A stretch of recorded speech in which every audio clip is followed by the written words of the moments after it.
శీర్షిక: నిజాయితీలో ఉన్న సంతృప్తి. అర్జున్ అనే ఓ బాలుడు ఎప్పుడూ పరీక్షలలో ఇతరుల నుంచి కాపీ చేసి రాసేవాడు. అతని స్నేహితులు ఎంతో శ్రద్ధగా చదివేవారు, కాని అర్జున్ మాత్రం ఆటపాటలతో కాలం గడిపేవాడు. పరీక్షల సమయానికి అతను ఇతరుల పేపర్లను చూసి రాసేవాడు.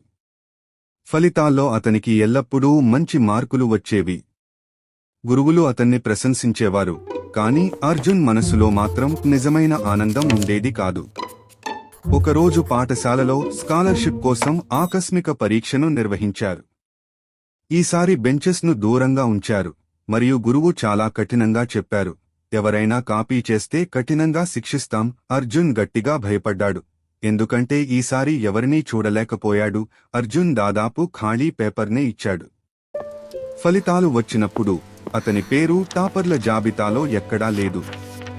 తర్వాత టీచర్ అతనిని పిలిచి ప్రేమగా చెప్పారు, మార్కులు కాపీ చేసుకోవచ్చు, కానీ జ్ఞానాన్ని కాదు. నిజమైన విజయం నీ కష్టం వల్లే వస్తుంది. ఆ మాటలు అర్జున్ హృదయంలో బలంగా మిగిలిపోయాయి. అతనికి సిగ్గు వేసింది. ఇకపై నిజాయితీగా చదవాలని అతడు నిర్ణయించాడు. ఆ రోజు నుంచి అర్జున్ నిజంగా చదవడం మొదలుపెట్టాడు. మొదట్లో అతనికి కష్టం అనిపించింది, కాని కొద్దిగా అతను పాఠాలను అర్థం చేసుకోవడం ప్రారంభించాడు. తుది పరీక్షల సమయంలో అతను ఒక్క జవాబు కూడా కాపీ చేయకుండా పరీక్ష రాశాడు.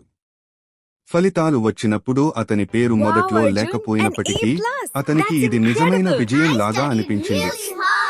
అర్జున్ అర్థం చేసుకున్నాడు, కష్టపడి సంపాదించిన విజయమే నిజమైన ఆనందాన్ని ఇస్తుంది.